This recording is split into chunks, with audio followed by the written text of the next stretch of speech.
Seperti lagu yang baru saja kami nyanyikan, sungguh hati kami rindu. Tuhan, penuhkan kami dengan firman Tuhan. Tolong kami bukan saja mau belajar dari firman Tuhan, dan berilah kepada kami juga kemampuan untuk bisa menghidupi kebenaran firman Tuhan di dalam keseharian hidup kami. Supaya hidup kami sungguh boleh selaras dengan firman-Mu, dan kami boleh menjadi saksi-saksi-Mu di tengah dunia ini, untuk memperlihatkan kehidupan sebagai seorang Kristen yang saleh. Terima kasih Tuhan, berkati waktu dalam pembacaan dan pemberitaan firman pagi ini. Demi Kristus Yesus, Gembala kami yang baik, kami bersama-sama berdoa. Amin. Silakan duduk. Pertama-tama saya ingin mengucapkan terima kasih kepada Pendeta Binsar selaku gembala dan para hamba Tuhan serta segenap majelis yang memberikan kesempatan kepada saya untuk boleh melayani dalam pemberitaan firman pada hari ini. Sungguh satu kesempatan yang indah, satu anugerah Tuhan kalau saya masih diberikan kesempatan untuk melayani pemberitaan firman Tuhan di pagi ini. Saya berdiri sini juga karena anugerah Tuhan. Oleh karena apa? Oleh karena sebenarnya saya pernah mengalami stroke, dan juga saya pernah dan tahun lalu baru di bypass jantung. Jadi kalau saya masih bisa berdiri di sini dan masih diberikan kesempatan untuk melayani, itu suatu anugerah dari Tuhan. Dan itu setiap kesempatan tidak boleh disia-siakan dan dipergunakan dengan sebaik-baiknya untuk melayani supaya hidup kita yang singkat di dunia ini tidak menjadi sia-sia. Terus sekalian, mari kita melihat satu bagian firman Tuhan di dalam Injil Matius pasal yang ke-5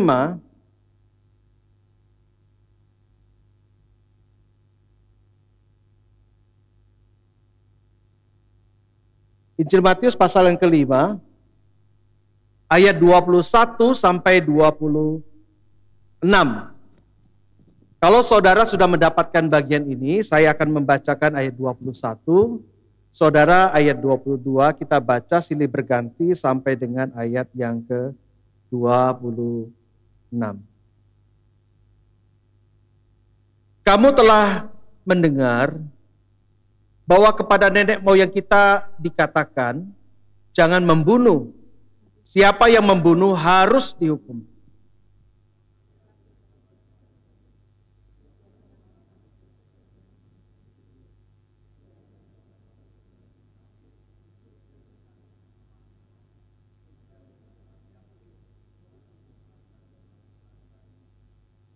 Sebab itu jika engkau mempersembahkan persembahanmu di atas mezbah, dan kau teringat bahwa saudaramu sakit hati terhadap engkau,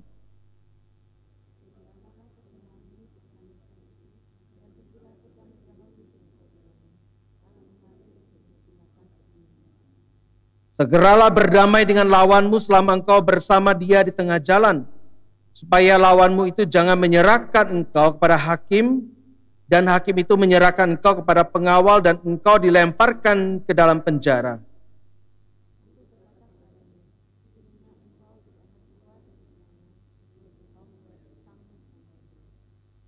Sampai di sini pembacaan firman Tuhan. So sekalian, Dr. Ernest M. Ligon, seorang teolog dan psikolog, di dalam salah satu bukunya Psychology of Christian Personality, dia menulis antara lain seperti ini.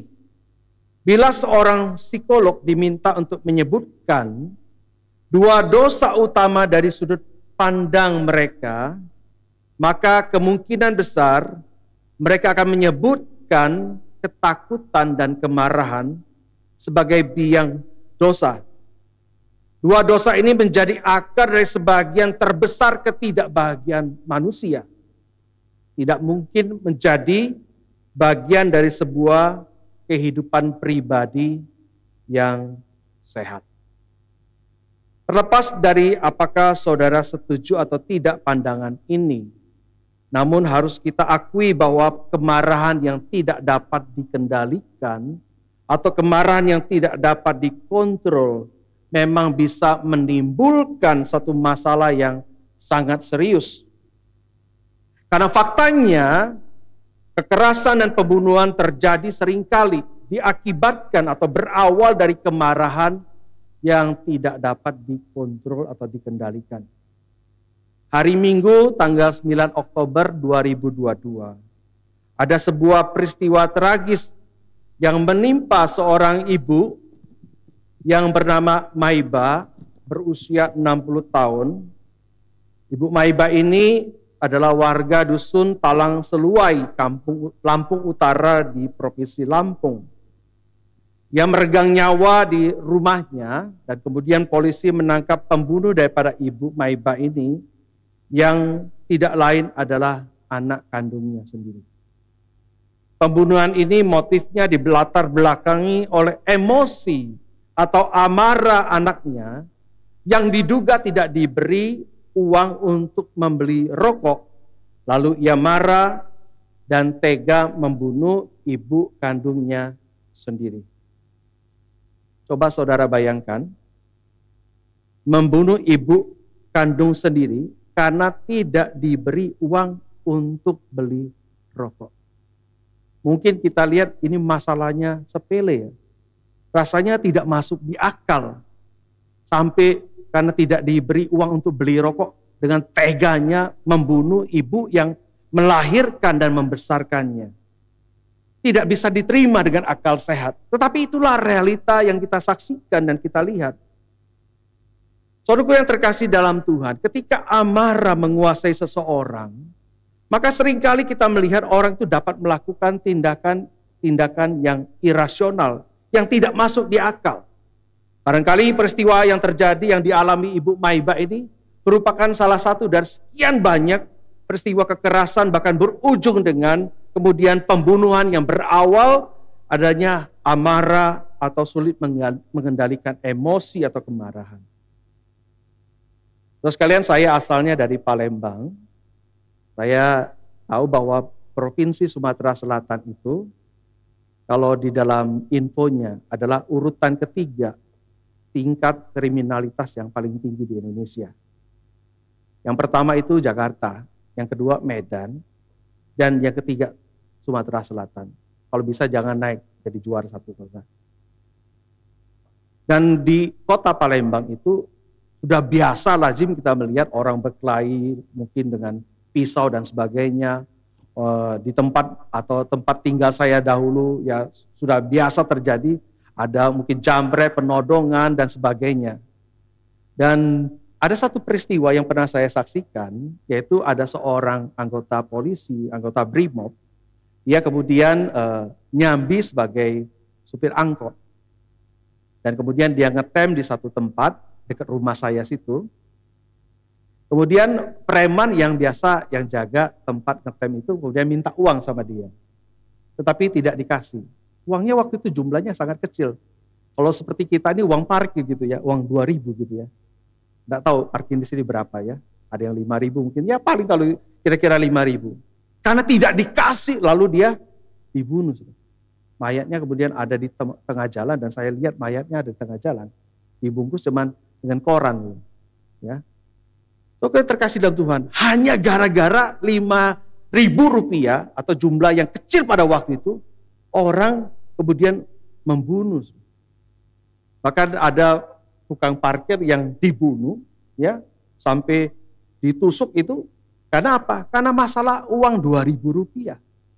Jadi kita melihat bahwa kemarahan bisa menimbulkan satu tindakan-tindakan yang kadang-kadang kita anggap irasional, tidak masuk di akal. Tapi itulah kenyataannya. Sebenarnya marah itu adalah sesuatu yang manusiawi sekali. Oleh karena apa? Karena perasaan marah itu adalah anugerah dari Tuhan. Siapakah di antara kita yang tidak pernah marah?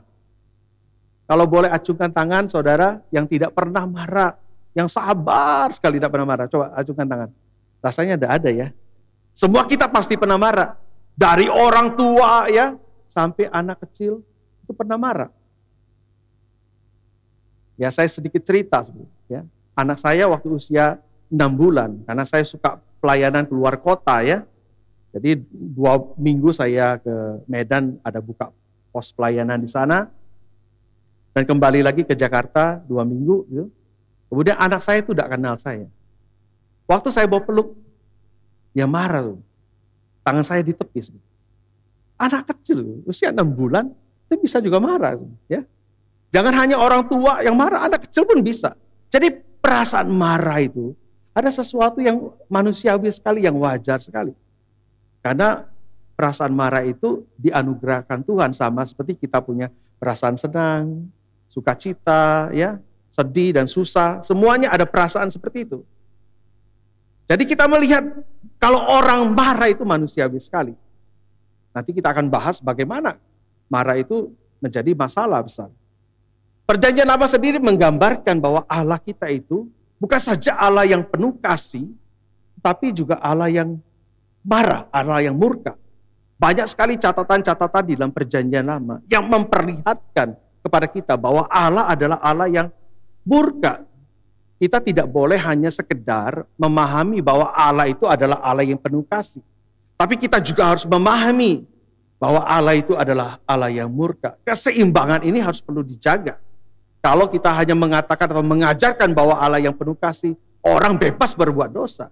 Tetapi ada pengajaran bahwa Allah itu murka, sehingga orang perlu untuk menjaga diri, mengejar kekudusan, hidup dalam kebenaran firman Tuhan. Suku yang terkasih dalam Tuhan, Allah murka terhadap dosa-dosa yang dilakukan oleh manusia. Di dalam Perjanjian Baru Tuhan Yesus sendiri menyatakan kemarahannya dengan dia menyucikan bait Allah, mengobrak-abrik pedagang-pedagang yang berjualan di bait Allah. Mengapa Tuhan marah? Mengapa Tuhan murka? Tentu ada alasan yang sangat kuat. Ada yang mengatakan bahwa pelataran bait Allah ada tempat orang-orang non-Yahudi atau proselit, orang-orang yang non-Yahudi yang masuk agama Yahudi untuk berdoa di pelataran bait Allah. Tapi pelataran itu menjadi bising oleh karena penjualan ternak hewan untuk korban, dan seharusnya tempat itu menjadi tempat doa, tetapi sekarang menjadi tempat jualan, tempat di mana orang tidak bisa berdoa dengan tenang, oleh karena suara yang bising dari hewan ternak itu. Sehingga wajar sekali tindakan yang keterlaluan dari para imam itu membuat Tuhan Yesus murka, marah. Tetapi ada juga orang yang mengatakan bahwa yang jelas para imam itu mendapatkan keuntungan dari penjualan hewan ternak, di mana orang datang untuk beribadah kemudian membeli hewan ternak di bait Allah yang dijual, di mana para imam itu yang memeriksa apakah hewan ini boleh dipersembahkan atau tidak, dan mereka mendapatkan celah, mendapatkan keuntungan finansial dari penjualan hewan ternak itu. Saudaraku yang terkasih dalam Tuhan, di sini kita melihat bahwa Tuhan Yesus marah sehingga mengatakan, rumahku adalah rumah doa, tetapi kamu menjadikannya sarang penyamun. Tuhan marah ada alasannya, dan kemarahan itu adalah kemarahan yang kudus. Kemarahan Tuhan oleh karena orang tidak bisa berdoa, tetapi rumah Allah itu dijadikan tempat untuk mencari keuntungan secara finansial. Di sini kita bisa melihat, saudara, bahwa Alkitab tidak melarang semua kemarahan. Namun tidak semua kemarahan itu dibenarkan. Kita melihat Efesus pasal 4 ayat 26, Paulus mengatakan, apabila kamu marah, janganlah kamu berbuat dosa. Janganlah matahari terbenam sebelum padam amarahmu. Demikian juga dalam Yakobus pasal 1 ayat 19 dan 20 mengatakan, hai saudara-saudaraku yang kukasihi, ingatlah hal ini. Setiap orang hendaklah cepat untuk mendengar, tetapi lambat untuk berkata-kata, dan juga lambat untuk marah. Sebab kemarahan manusia tidak mengerjakan kebenaran di hadapan Allah. Manusia itu ada 4 jenis dalam kaitannya dengan kemarahan. Ada orang yang cepat sekali marah, cepat emosian gitu ya. Tapi dia kalau marah cepat reda. Ada orang yang cepat marah, kalau marah cepat, tapi kemudian lambat redanya, lama gitu, berhari-hari. Tetapi ada juga orang yang lambat marah, lambat reda. Memang dia susah untuk marah, tapi kalau sudah marah lama gitu. Kemudian ada orang yang cepat marah, tapi lambat marah, cepat reda. Nah, saya tidak tahu saudara yang mana itu. Saya berharap saudara orang yang lambat marah, tapi kalau marah cepat reda. Jangan sampai kita cepat marah, lambat reda gitu. Marahnya berhari-hari ya, tidak selesai-selesai. Hatinya selalu panas ya, kemudian mengungkapkan kemarahannya dengan kata-kata yang kasar. Disebutkan kemarahan manusia tidak mengerjakan kebenaran di hadapan Allah. Manusia seringkali cepat naik darah dan kemudian meluapkan, melampiaskan kemarahannya itu dengan kata-kata yang menyakitkan atau merendahkan orang lain. Dan kita harus akui bahwa di dalam hal ini kita seringkali gagal. Banyak pertengkaran di dalam rumah tangga, gereja, bahkan masyarakat karena orang tidak sabar. Orang kemudian menjadi marah terhadap perkataan orang lain atau perilaku atau perbuatan orang lain. Karena itu melalui rangkaian khotbah di bukit ini, Tuhan Yesus menghendaki kita sebagai para pengikutnya untuk menerapkan dan memperlihatkan nilai-nilai kerajaan Allah itu dalam kehidupan kita. Dengan kita bisa lambat untuk marah, lambat untuk berkata-kata. Jadi Alkitab sendiri sebenarnya tidak melarang kita marah, tetapi kemarahan kita itu harus didasarkan kepada alasan yang dapat dibenarkan. Jadi kemarahan karena dosa atau kemarahan oleh karena kita melihat ada kebenaran yang ditindas. Seorang penafsir Alkitab yang bernama Warren Wiersbe pernah mengatakan orang yang tidak dapat marah terhadap dosa adalah orang yang tidak memiliki kekuatan untuk melawannya. Kalau orang tidak bisa marah terhadap dosa, maka orang itu tidak memiliki kekuatan untuk melawannya. Jadi boleh marah dan harus marah, tetapi karena kebenaran bukan menjadi perilaku pemarah atau marah sampai kita berbuat dosa. Kalau kita lihat anak kita melakukan kesalahan, pelanggaran, kita boleh marah. Kita harus marah supaya dia hidupnya benar, hidupnya lurus. Justru kalau kita tidak marah, itu kemudian kita tidak mendidik dia, kita tidak menyatakan kasih. Tetapi kemarahan kita itu harus didasarkan kepada kebenaran. Bila perlu kita juga, orang tua rata-rata di Indonesia itu suka memukul bagian yang, misalnya bagian bagian yang empuk ya, bagian yang tidak melukai demi tujuannya untuk mendisiplinkan. Tapi kalau kita memukul anak di luar negeri itu bisa dituntut. Kalau di sini kan masih boleh ya. Dulu kalau saya waktu masih kecil, mama saya itu suka pakai cedokan nasi itu, yang panjang dari kayu itu, untuk disiplin anaknya ya. Tapi coba kalau saudara disiplinkan anak di Amerika, itu bisa anaknya lapor ke polisi, kita ditangkap gitu ya. Nah ini lain, beda budaya gitu ya. Tapi mendisiplinkan, marah demi supaya dia hidupnya benar. Saudara yang terkasih dalam Tuhan, jadi kita boleh marah dan bahkan harus marah, tetapi untuk alasan-alasan yang benar, alasan-alasan yang dapat dibenarkan, tetapi jangan sampai kita berbuat dosa.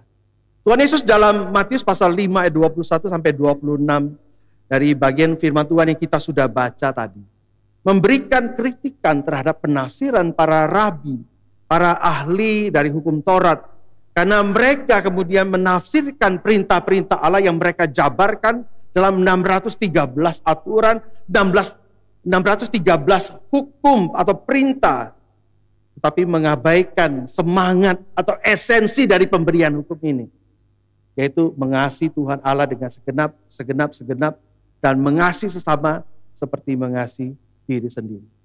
Jadi mereka terlalu banyak kepada hal-hal yang sifatnya literal, tetapi mengabaikan dari semangat pemberian hukum itu. Karena itu Tuhan Yesus mengkritik akan penafsiran mereka dengan berkata, kamu telah mendengar yang telah dikatakan kepadamu. Jadi yang dikritik oleh Tuhan Ada penafsiran para rabi terhadap hukum Taurat, bukan hukum Taurat itu sendiri. Karena Tuhan Yesus mengatakan, aku datang bukan untuk meniadakan hukum Taurat, tapi untuk menggenapinya. Maka kita melihat dalam Matius pasal 5 ayat 21 sampai 26 ini Tuhan Yesus menjelaskan ada dua kebenaran penting dari Dasatita yang terkait dengan perintah ke-6, jangan membunuh. Kita melihat dua kebenaran itu, yang pertama adalah bahayanya kemarahan itu. Kita bisa perhatikan ayat 21 dan ayat 22. Apabila kita memperhatikan kembali perkataan Tuhan Yesus dalam pasal 5 ayat 21, jangan membunuh. Barang siapa membunuh harus dihukum. Kita sebaiknya memahami ayat 21a ini dalam konteks bukan pembunuhan yang sifatnya umum, kill, tetapi dalam konteks tindakan kriminal, pembunuhan, murder. Penafsiran seperti ini dikuatkan oleh kenyataan bahwa kata membunuh dalam hukum ke-6 di dalam kitab Keluaran pasal 20 ayat 13 merujuk kepada tindakan pembunuhan semena-mena dan terlarang. Artinya yang dilarang adalah tindakan yang dilakukan dengan mencabut nyawa seseorang tanpa disertai alasan yang kuat dan dilakukan secara eksesif atau berlebihan. Membunuh dengan motivasi yang salah, dengan cara yang salah. Membunuh dengan tanpa rasa hormat terhadap kehidupan. Dan itu yang dilarang oleh Tuhan. Tetapi tidak semua pembunuhan itu dikecam dalam Alkitab. Allah sendiri menerapkan hukuman mati bagi para pelaku kejahatan yang serius. Ada yang menyembah berhala dihukum mati, kemudian ada yang mendurhaka terhadap orang tua, yang mengata-ngatai dan sebagainya, hukumannya sangat serius, yaitu hukuman mati. Kita juga melihat di dalam perjanjian lama ada beberapa suku bangsa yang dituntut oleh Tuhan untuk ditumpas oleh karena kekejaman mereka. Jadi Tuhan memerintahkan untuk bangsa Israel menumpas suku-suku bangsa yang diperintahkan oleh Tuhan untuk ditumpas. Jadi kita melihat keseriusan daripada Tuhan memberikan hukuman, bukan penolakan terhadap nilai manusia sebagai gambar Allah. Tetapi ini untuk mencegah tindakan-tindakan pembunuhan atau kejahatan-kejahatan yang jauh lebih besar, jauh lebih serius dan sembarangan. Memang misalnya ada perdebatan berkaitan dengan misalnya hukuman mati terhadap terorisme. Apakah orang yang menjadi teroris itu harus dihukum mati? Ada yang mengatakan dengan menghukum mati tidak menyelesaikan masalah. Tetapi ada yang juga mengatakan bahwa terorisme karena kejahatannya serius sekali harus dihukum mati. Untuk mencegah pembunuhan-pembunuhan yang lebih besar lagi. Dan termasuk juga korupsi yang disebutkan kejahatan yang luar biasa sehingga harus dihukum mati. Jadi kita melihat di sini, seperti contoh lah, kita lihat di China itu banyak sekali tindakan misalnya pemerintah melakukan hukuman mati dengan orang-orang yang melakukan korupsi. Tetapi apakah kemudian korupsi tidak terjadi? Masih banyak terjadi. Ya, jadi perdebatan itu yang terjadi. Tetapi membunuh dalam arti tindakan kriminal, murder, sudah dilarang oleh Alkitab dari sejak awal. Kalau kita memperhatikan Kejadian pasal 9 ayat 6 di situ, siapa yang menumpahkan darah manusia? Darahnya akan tertumpah oleh manusia. Sebab Allah membuat manusia itu menurut gambarnya sendiri. Larangan ini juga muncul di dalam hukum yang ke-6 dan juga di dalam Matius pasal 5 tadi. Siapa membunuh harus dihukum. Kata siapa membunuh harus dihukum. Ayat ini kemungkinan merupakan penafsiran tradisional yang berkembang dalam masyarakat Yahudi secara turun-temurun.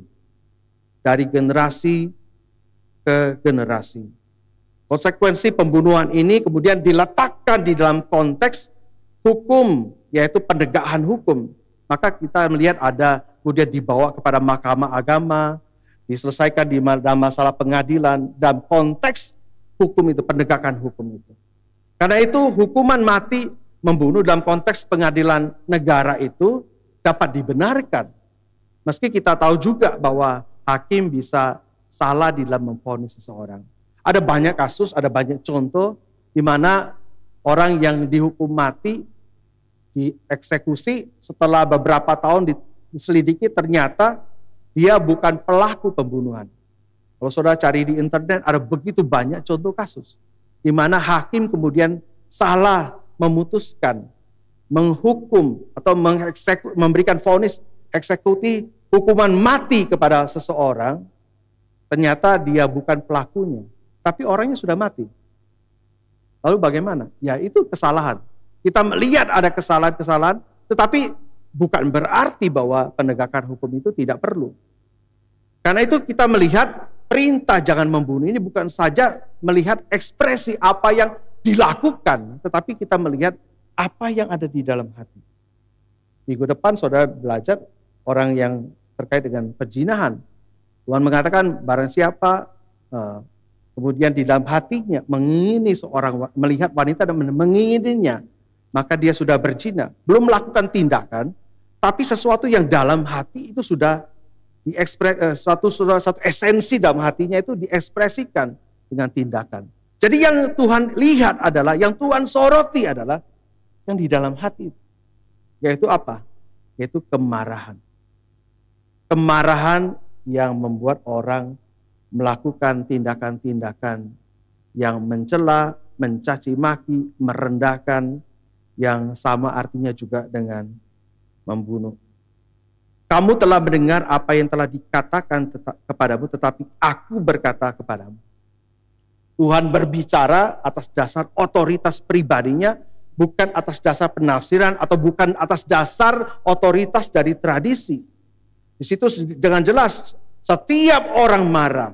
Nah, terjemahan King James Version itu mengatakan setiap orang yang marah kepada saudaranya tanpa alasan. Memang di dalam naskah asli tidak ada kata tanpa alasan. Tetapi penambahan itu memberikan penjelasan bahwa orang yang marah tanpa alasan itu adalah sesuatu penafsiran yang benar. Karena memang tidak semua kemarahan adalah dosa. Pemazmur mengatakan, biarlah kamu marah, tetapi jangan berbuat dosa, yang dikutip juga oleh Paulus di dalam Efesus pasal 4 ayat 26.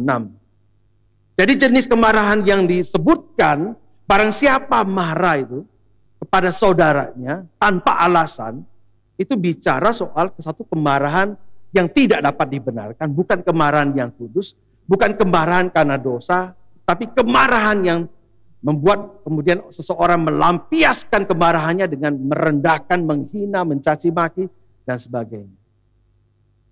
Saudara yang terkasih dalam Tuhan, orang marah ini menyebutkan saudaranya itu sebagai kafir.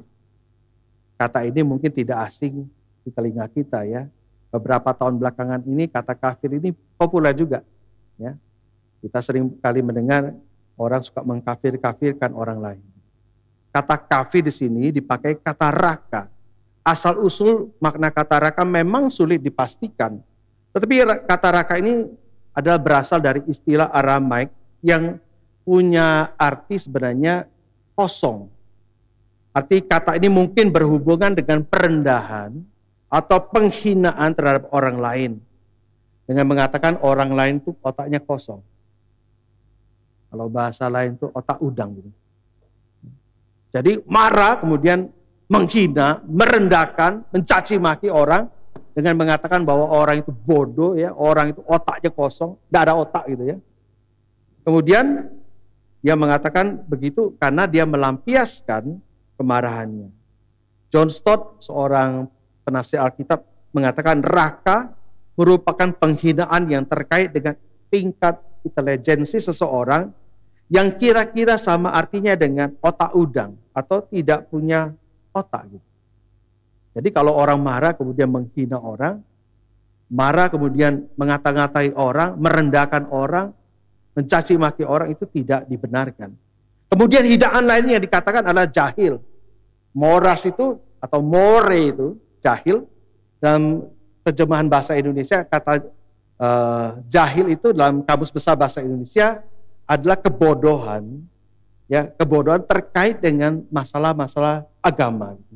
Jahil bukan berarti kita itu suka ngerjain orang atau jahil karena kita iseng gitu ya. Ya, kadang-kadang kita mengertinya istilah jahil itu adalah orang iseng, orang yang suka ngerjain orang. Tapi dalam Kamus Besar Bahasa Indonesia, jahil itu adalah bodoh di dalam kaitannya dengan agama. Orang yang tidak punya moral, orang yang murtad, atau orang yang melawan Tuhan, orang yang tidak kenal Tuhan. Yaitu sama seperti kafir tadi, ya, orang yang tidak mengenal Tuhan. Jangan kita mengatakan atau merendahkan orang lain dengan perkataan-perkataan seperti itu. Tetapi yang ditekankan bukan soal ucapannya saja. Yang ditekankan di sini bukan hanya perkataannya saja, tapi sikap hati kita terhadap orang lain. Dengan perkataan-perkataan yang tidak pantas. Memang tidak semua ucapan bodoh itu kemudian ditujukan pada seseorang lalu pantas untuk dihukum. Tuhan Yesus sendiri berbicara, memberikan perumpamaan tentang seorang kaya yang menurut pandangan kita itu orang yang sukses. Karena dia berhasil dalam usahanya membangun banyak lumbung, kemudian dia mau menikmati hidupnya dan berkata, hai jiwaku nikmatilah dan sebagainya. Tuhan berkata orang kaya ini bodoh. Kenapa bodoh? Karena dia tidak tahu bahwa malam itu juga nyawanya akan diambil daripadanya. Jadi dia hanya mikirkan yang sekarang, yang di sini, dia tidak pikirkan yang akan datang. Yang mikirkan tentang dirinya sendiri, dia tidak pikirkan tentang orang lain. Yang dia pikirkan bagaimana dia menikmati hidupnya. Dan Tuhan mengatakan orang kaya ini, sekalipun dalam pandangan manusia, dia sukses, dia berhasil secara bagaimana dia berusaha. Tetapi Tuhan mengatakan orang ini bodoh. Tuhan sendiri yang mengatakan orang itu bodoh. Jadi tidak semua perkataan bodoh yang ditujukan kepada orang lalu pantas dihukum. Tuhan Yesus seringkali juga memakai kata-kata tentang bodoh itu ya, kepada orang-orang Farisi, kepada para murid yang kadang-kala susah untuk mengerti akan kebenaran. Untuk yang terkasih dalam Tuhan, kita melihat di sini bahwa bodoh punya konotasi bukan hanya bodoh secara intelektual, tetapi dia juga terkait dengan masalah religius, masalah agama dan moral. Jadi baik kata kafir, baik kata jahil tadi merupakan satu penghinaan, satu perendahan terhadap saudaramu dengan sebutan orang yang tidak bermoral, orang yang tidak punya otak, orang yang murtad dan sebagainya. Yang jelas ini merupakan satu sikap hati, bukan hanya sekedar kata-kata. Jadi saudaraku yang terkasih dalam Tuhan, Tuhan selalu melihat pada esensinya. Bukan sekedar daripada ekspresi yang ditunjukkan keluar, tapi apa yang di dalam hati. Saudaraku yang terkasih dalam Tuhan, maka orang yang disebutkan marah tadi dengan merendahkan orang lain, tidak berbeda dengan seorang pembunuh yang tidak menghargai orang lain sebagai gambar Allah, sebagai sesamanya. Bukankah semua tindakan kriminal pembunuhan yang disengaja berasal dari kemarahan, kebencian, penghinaan terhadap orang lain? Saudara kalau baca sejarah, baik Mao Zedong yang melakukan revolusi kebudayaan, begitu banyak orang yang dibunuh, ya, ataupun mungkin Hitler yang membunuh 6 juta orang Yahudi. Kita melihat bahwa selalu berakar daripada masalah di dalam hati. Sehingga ada orang mengatakan masalah yang disebutkan itu adalah masalah hati. Dari hati kemudian timbul segala sesuatu yang jahat. The problem, ya, masalah itu adalah masalah yang dari hati. Inti dari segala masalah adalah masalah. Karena ekspresi yang ditujukan keluar itu berasal dari hati. Saudaraku yang terkasih dalam Tuhan, maka sama seperti pembunuh, orang yang marah secara sembarangan, benci, merendahkan sesama, patut dihukum. Dan konsekuensi ini disebutkan secara legal itu dibawa kepada mahkamah agama, melainkan juga bicara soal secara spiritual, yaitu bagaimana orang itu pantas dihukum. Orang yang marah, merendahkan orang lain, mencaci maki orang lain dengan perkataan-perkataan yang menghina, merendahkan orang sebagai gambar rupa Allah, maka orang itu kemudian sama seperti dengan orang yang membunuh. Orang yang tidak bisa sabar terhadap orang lain, marah terhadap orang lain, dan tidak mau mengampuni orang lain. Tidak menyadari betapa besar dosa-dosanya, sehingga dia memerlukan juga pengampunan dari Allah. Orang yang tidak mau mengampuni sesamanya, berarti belum mengalami pengampunan yang sejati dari Allah. Jadi kita melihat di sini, kita boleh marah dan harus marah, tetapi atas dasar atau atas alasan yang dapat dibenarkan. Itu atas alasan kebenaran, atas alasan ketika ada pelanggaran terhadap hukum-hukum Tuhan, dosa yang dilakukan oleh seseorang. Kita bisa marah, kita perlu marah untuk membawa orang itu kembali kepada jalan Tuhan. Bukan marah tanpa alasan, bukan marah dengan mencaci maki, melampiaskan emosi dengan kata-kata yang menghina. Yang kedua, kita melihat ajaran dari Tuhan itu bukan saja berkaitan dengan bahayanya kemarahan, tetapi juga bahagianya perdamaian. Ya. Kita melihat di dalam ayat 1 Petrus pasal 3 ayat 10 dan 11. Di situ dikatakan, siapa yang mau mencintai hidup dan mau melihat hari-hari baik, dia harus menjaga lidahnya terhadap yang jahat dan bibirnya terhadap ucapan-ucapan yang menipu. Ia harus menjauhi yang jahat dan melakukan yang baik. Ia harus mencari perdamaian dan berusaha untuk mendapatkannya. Kalau katakan mau mencari hidup dan melihat hari-hari yang baik, harus jaga hati, jaga mulut. Beberapa waktu yang lalu, saudara pernah pasti mendengarkan lagu ya, itu Agib ya, menyanyikan lagu Jagalah Hati ya, jangan kau nodai, jagalah hati, lentera hidup ini. Betul ya, kita harus menjaga hati, seperti tadi bagian firman Tuhan dalam Amsal pasal 4 ayat 23, menjaga hati kita. Karena dari hati yang dari dalam inilah keluar yang jahat-jahat. Karena yang masuk tidak menajiskan kita, tapi yang keluar dari hati kita ini yang menajiskan kita.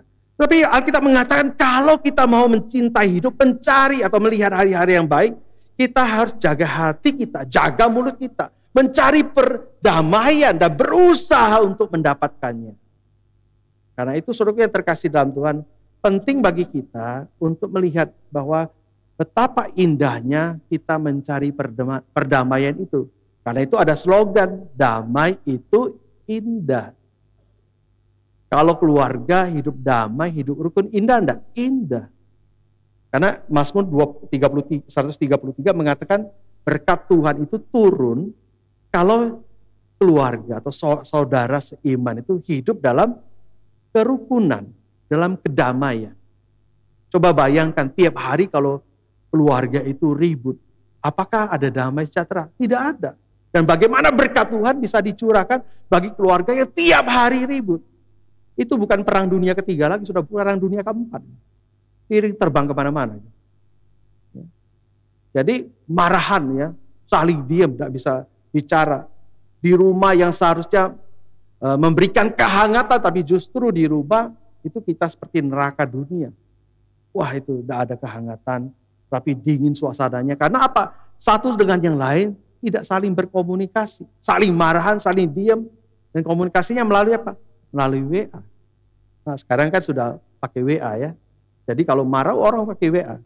Makanan itu sudah disiapin tuh istri. Kalau marah itu makanan sudah disiapkan. Tapi dia ada ngomong, dia cuma WA. Jadi kita melihat, wah suasana kalau tidak ada damai itu, maka tidak ada kerukunan.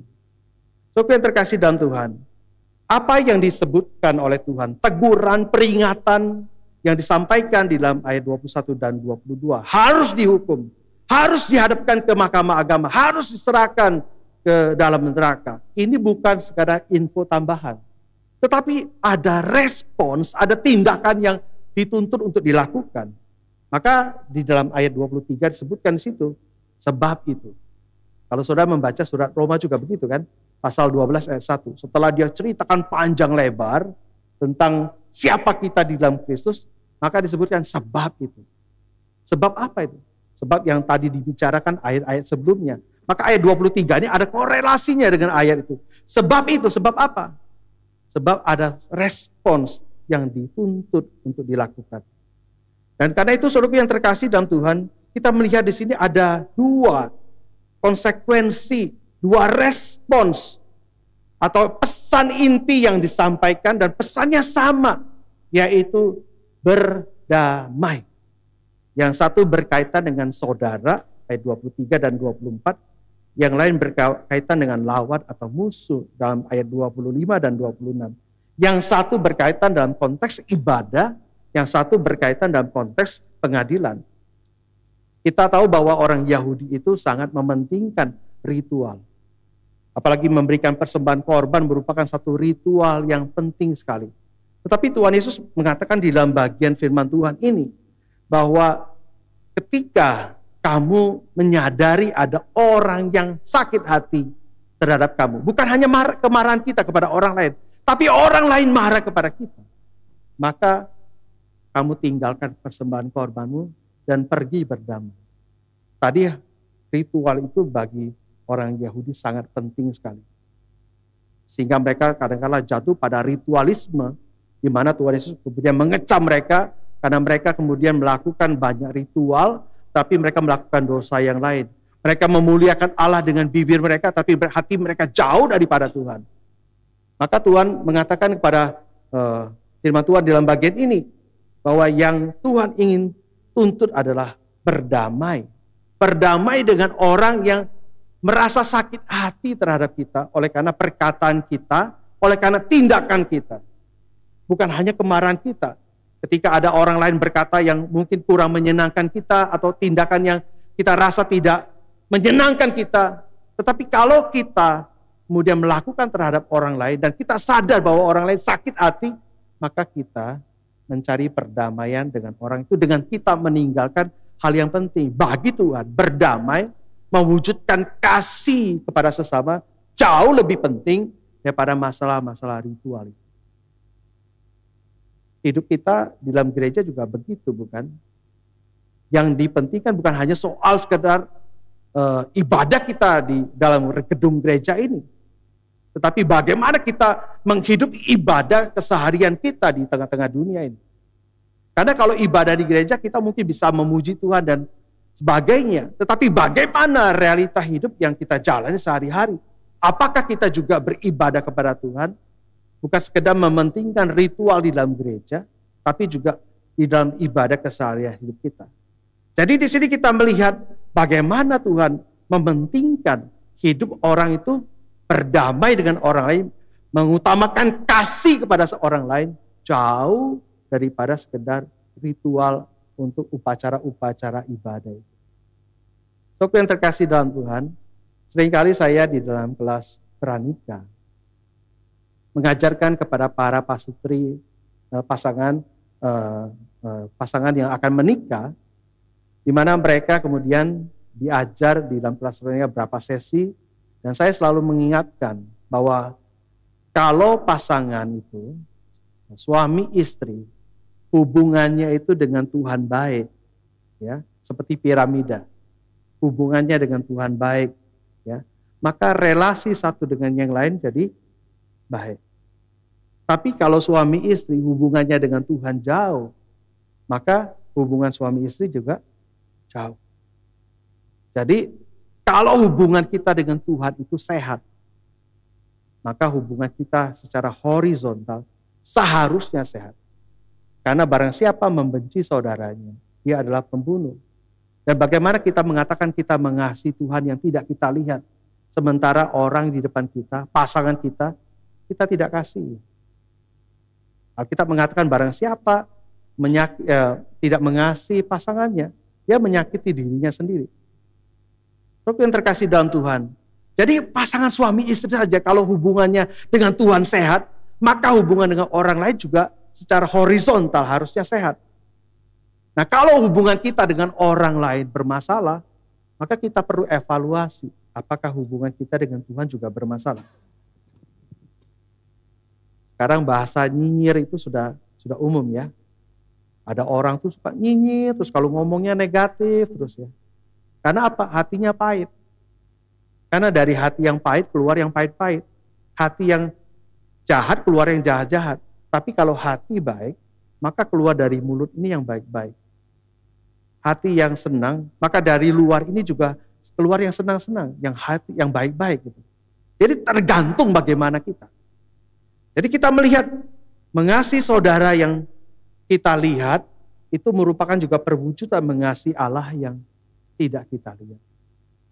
Apabila kita teringat sesuatu dalam hati kita terhadap saudara kita perlu membereskan persoalan itu terlebih dahulu. Di sini kita melihat pesan yang cukup jelas juga. Misalnya kita melihat di dalam bagian yang kedua, ketika ada soal masalah hutang piutang di situ ya. Karena di situ kalau dikatakan lawanmu ya. Lawanmu itu bicara soal apa? Berkaitan dengan di situ hutang piutang. Nah, ini mungkin ada kaitannya orang meminjam uang kemudian menunggak pembayaran sehingga kemudian ditagih. Biasanya kalau orang tahu kalau orang memberi hutang itu biasanya kepada orang yang diberi hutang lebih galak ya daripada orang yang memberi hutang, betul. Susah nagihnya gitu. Jadi banyak kan orang kalau memberi hutang tuh males gitu, ya males. Kenapa? Kalau sudah memberi hutang sama orang dan orang itu biasanya kalau ditagih susahnya minta ampun, ya kita yang ngemis gitu sama dia, bukan dia yang ngemis sama kita. Kita yang ngemis sama dia minta-minta uang kita, padahal kita yang minjemin gitu. Jadi ini berkaitan dengan orang yang berhutang. Dan disebutkan oleh bagian firman Tuhan ini, kalau kamu ada masalah dengan orang yang meminjamkan uang itu kepada kamu, cepat selesaikan. Supaya jangan dia bawa ke pengadilan dan kamu dimasukkan dalam penjara. Cepat pergi berdamai, minta maaf sama dia. Dan kemudian kamu mengatakan bahwa kamu ingin menepati janji, tapi diberikan tenggat waktu tertentu untuk memberikan pembayaran. Jadi kita kalau berhutang itu harus dibayar. Jangan senang berhutang tapi tidak senang membayar. Nah ini banyak orang senang berhutang tapi tidak senang membayarnya gitu. Ya. Atau kalau hutang uang harus dibayar uang. Hutang budi harus dibawa sampai mati gitu. Kita hutang budi sama orang tua tidak bisa kita bayar. Kita harus bawa itu sampai mati. Kita harus ingat orang tua kita susah melahirkan kita, ya bergumul dengan hidup mati untuk kita, dan kemudian kita dibesarkan, diberi makan, disekolahkan, dan kita jangan lupa kebaikan orang tua. Kalau kita di usia dewasa, kita jangan lupa untuk kita membalas kebaikan orang tua. Ya, seringkali saya kadang-kadang sedih juga ya. Saya pelayanan di orang tua juga. Kadang-kadang lihat orang tua terbaring sakit, sedih, tidak ada waktu, dia sendirian ya. Dia sendirian sama asisten rumah tangga. Anaknya jarang tengokin. Dulu waktu kecil anak minta ditemenin kemana-mana. Sekarang ketika dia sudah usia lanjut, kesepian, tidak ada yang temenin. Bahkan kalau dia terbaring di ranjang, ya karena dia harus buang air besar di situ, karena namanya orang tua secara fisik sudah menurun. Kemudian dia harus terbaring di ranjang, buang air besar di situ, buang air kecil di situ. Anaknya suka marah, ada yang cubitin dia. Wah sedih sekali dengannya ya.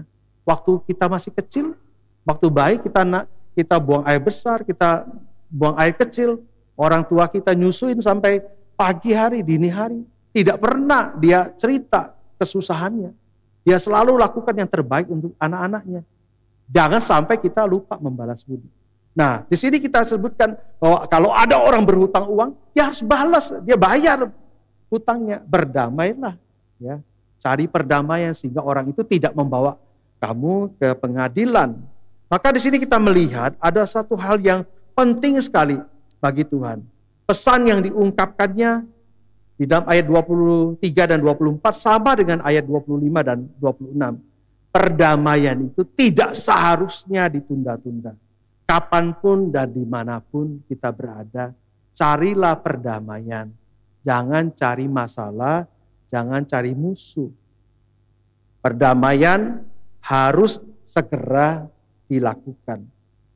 Bahkan diupayakan, bahkan walaupun itu adalah musuh kita. Tuhan mengatakan, kasihilah musuhmu.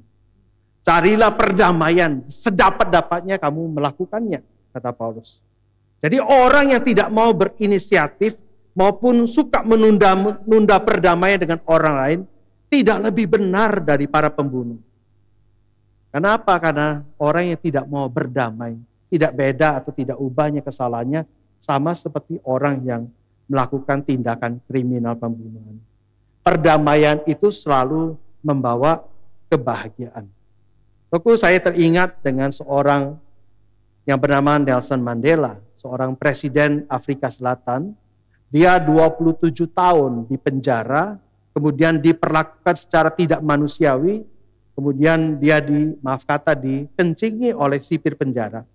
Pada waktu dia setelah 27 tahun keluar dari penjara, dia jadi presiden Afrika Selatan. Pada waktu dia punya kuasa, tapi dia tidak memakai kuasanya untuk membalas kejahatan daripada sipir penjara, tapi justru dia suruh pengawalnya cari sipir penjara itu dan dia memberikan pengampunan. Pengampunan itulah yang membebaskan. Kalau ada orang yang terikat dengan dendam, kemarahan, baik kepada pasangan, kepada orang tua, atau kepada anak, ya, terikat, dibelenggu, maka tidak memberikan kebahagiaan. Justru pengampunan membebaskan kita. Pengampunan memberikan kepada kita kemampuan untuk mengalami damai Tuhan. Pengampunan itu membawa kita kepada satu kebahagiaan. Oleh karena apa? Oleh karena di dalam hati kita tidak ada sesuatu yang menjadi belenggu, yang mengikat kita, membuat kita tidak bebas. Saudara yang terkasih dalam Tuhan, karena itulah Tuhan memberikan satu perintah untuk kita belajar mengasihi, mengampuni, dan berusaha untuk berdamai dengan orang lain, bahkan musuh kita sekalipun. Jangan melakukan atau membalas kejahatan dengan kejahatan, tapi lakukanlah dengan perbuatan yang baik untuk membalas kejahatan orang lain. Gampang enggak? Enggak gampang. Ya. Gampang enggak untuk membalas kejahatan dengan kebaikan? Tidak gampang. Tidak gampang bukan berarti tidak bisa. Tidak gampang bukan berarti tidak bisa. Hanya apakah kita mau atau tidak mau. Memang kita tahu bahwa kita tidak lepas dari kesalahan. Orang lain juga tidak lepas dari kesalahan. Siapa yang tidak pernah berbuat salah? Siapa? Tidak ada. Kita pernah berbuat salah. Baik kita terhadap pasangan, terhadap orang tua, ya, mungkin terhadap orang lain. Sama seperti orang lain juga melakukan kesalahan. Di mana dalam interaksi itu selalu ada gesekan. Orang bisa melakukan kesalahan terhadap kita. Tapi kita diminta oleh Tuhan untuk berdamai, mengasihi, mengampuni. Sama seperti kita yang banyak dosa ini telah diampuni oleh Tuhan. Maka Tuhan memberikan satu pesan, bahayanya kemarahan tadi dan bahagianya perdamaian. Dua hal ini penting untuk kita ingat, ya. Karena banyak sekali hal-hal yang negatif yang ditimbulkan dari kemarahan kita. Tetapi hal-hal yang membahagiakan, membawa kesejahteraan itu datang daripada kita mencari perdamaian dengan orang lain. Barang siapa mau melihat hari-hari yang baik, melihat hidup, jaga hati, jaga mulut, dan cari perdamaian dengan orang lain. Mari kita berdoa. Tuhan, terima kasih untuk kebenaran firman yang sudah disampaikan. Biarlah kami bukan saja menjadi pendengar firman, tapi kami juga menjadi pelaku dari firman Tuhan. Tuhan, kami sadar kami pun tidak lepas dari kesalahan, dan seringkali kami marah tanpa alasan, dan kami sulit untuk mengampuni. Tapi pagi ini Tuhan, melalui kebenaran firman-Mu, kami diingatkan bahwa Tuhan bermurah hati kepada kami, mengampuni kesalahan kami yang begitu besar, bahkan mengasihi kami, orang yang tidak patut sesungguhnya dikasihi. Kami telah menerima kasih dari Tuhan, kami telah menerima pengampunan dari Tuhan. Karena itu, biarlah Tuhan tolong kami belajar untuk mengasihi orang lain, bahkan mengasihi musuh kami, orang yang bersalah kepada kami. Dan juga kami mencari perdamaian, karena dengan itulah kami merasakan kelegaan, kelepasan, kebahagiaan, dan kedamaian. Terima kasih Tuhan untuk firman Tuhan pagi ini. Tuhan tolong kami untuk melakukannya. Dalam nama Tuhan Yesus kami bersyukur dan kami berdoa. Amin.